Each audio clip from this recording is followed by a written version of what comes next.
Gusto kong banggitin sa inyo ngayon, meron po tayong resource person dito na nagkusa na po siyang magbigay ng kanyang sworn statement sapagkat iniisip po nila yun ang madali na makatulong sa ating pamahalaan sa paghahanap po natin. Your excuse, Rep. Toby.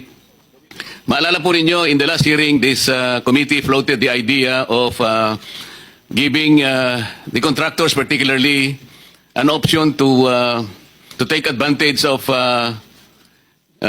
the state witness protection law sapagkat napakalaki po ng problema ang kinakaharap ng bansa natin, particular na po dito sa mga flood control projects na talaga namang nakapagbigay ng alalahanin, hindi lamang alalahanin kundi galit sa ating mamamayan. Meron pong nagkusang loob na gustong magbigay na ng kanilang sworn statement at kinakailangan pong ipresenta natin sila sapagkat ito'y ipinadala nila sa inyong lingkod sa chairman of the House, sa chairman of this Blue Ribbon Committee.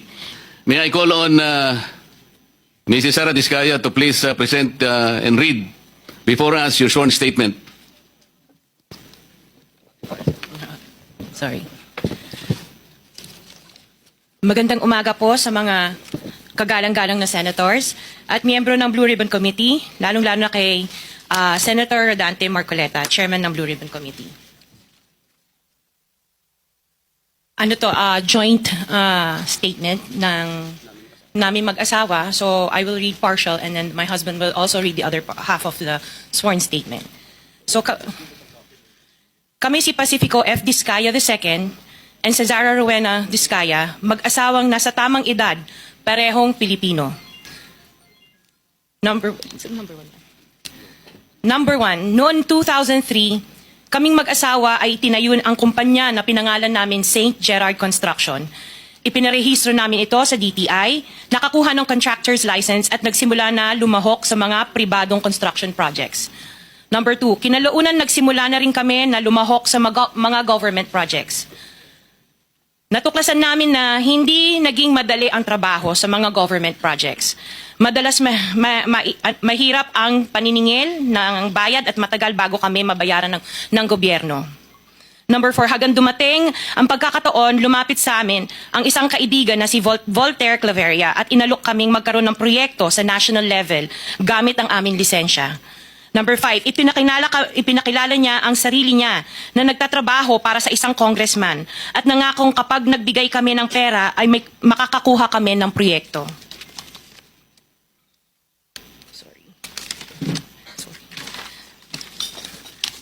Number 6, dahil wala kaming alam sa kalakaran sa pambansang proyekto sa gobyerno, nagtiwala kami at ibinigay ang lahat ng ipon naming mag-asawa.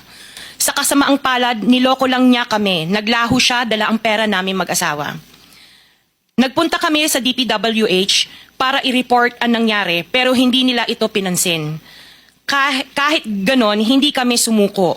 Gusto ko pa rin gawin ng tama ang negosyo, kaya patuloy kaming sumasali sa mga biddings sa gobyerno. Sa kalaunan, ang kumpanya namin ay nanalo sa mga bidding sa mga proyekto sa national government sa pamamagitan ng patas na bidding. Ibinuhos namin ang lahat ng aming pagsisikap para maipakita ang kakayahan ng aming kumpanya na mayroong maayos na paggagawa, di kalidad na resulta at natatapos sa tamang oras. Nagkaroon ng konting tagumpay ang St. Gerard Construction, kaya minabuti namin mag-asawa na mag-expand at bumuo ng ibang kumpanya tulad ng Alpha and Omega General Contractor and Development Corporation. Interjection, Mr. Chair.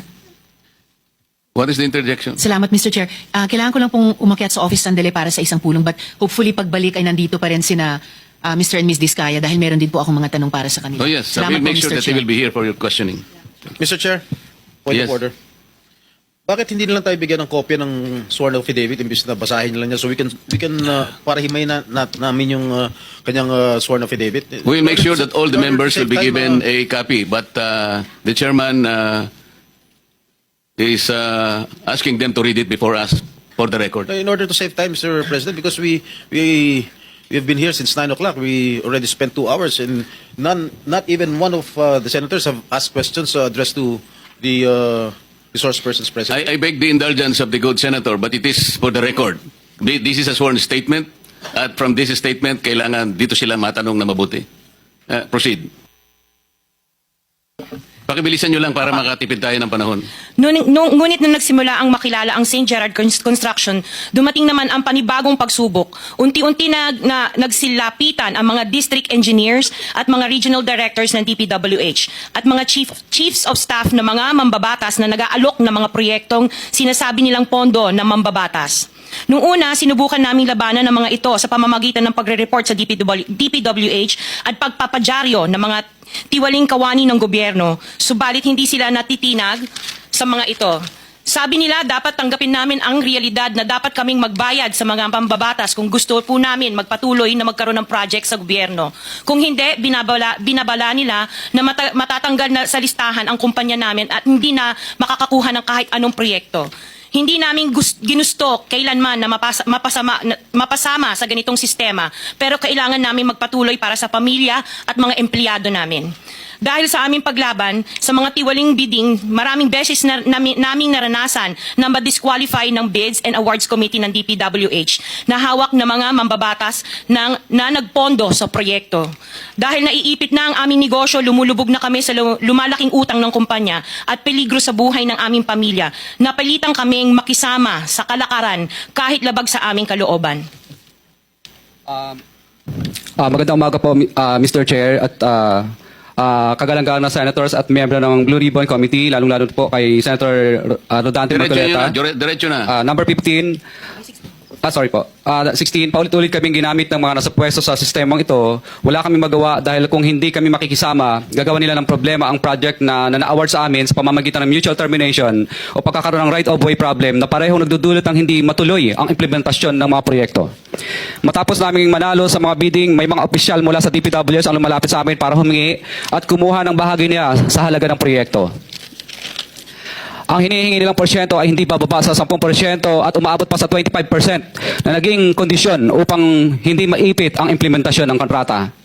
Ito ay binibigay namin sa kanila ng cash. Ang bawat transaksyon ay may karampatang voucher at ledger na nagsasaad ng mga araw at kung kailan nila ito natanggap.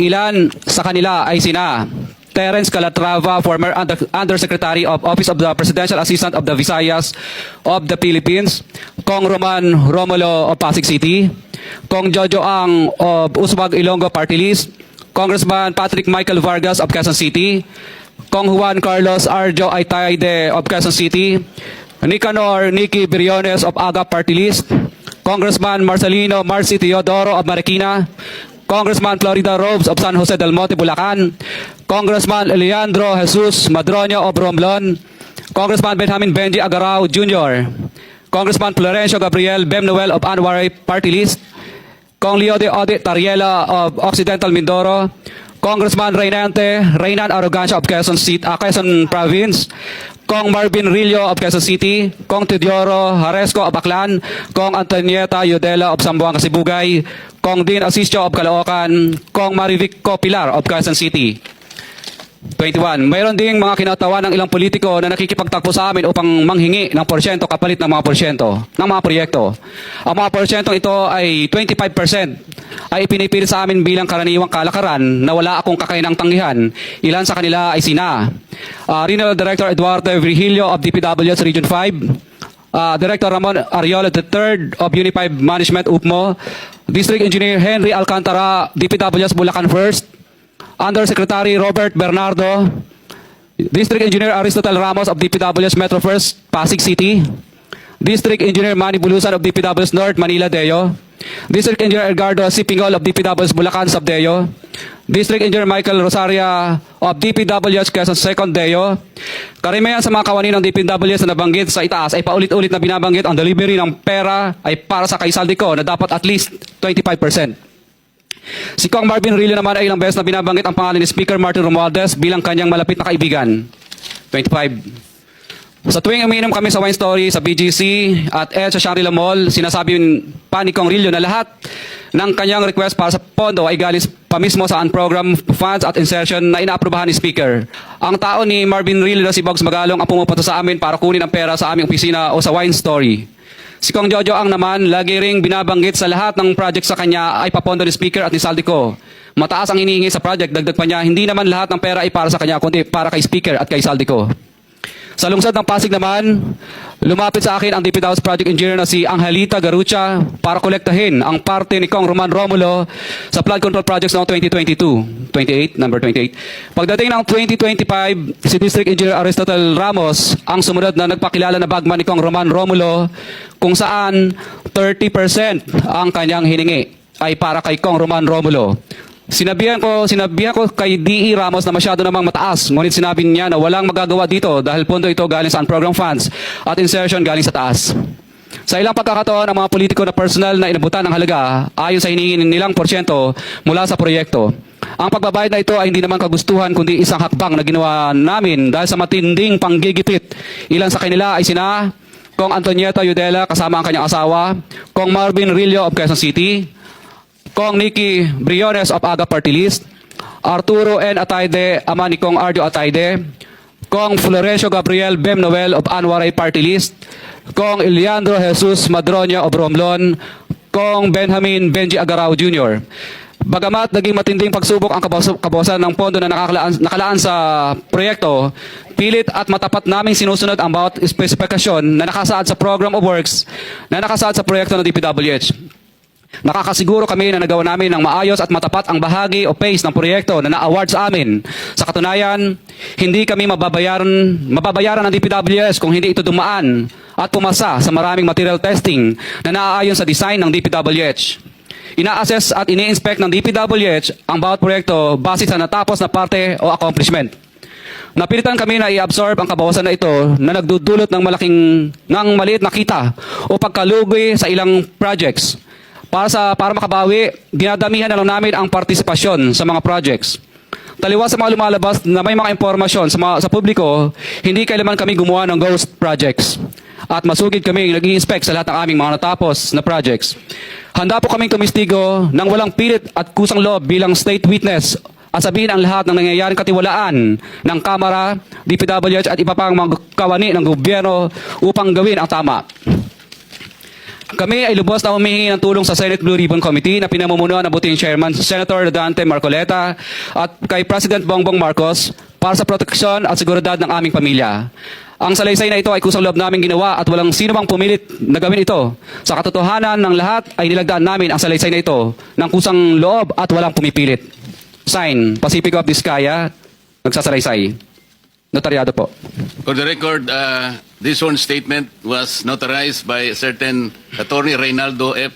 Segobiense, PTR number 246726, January 4, 2024.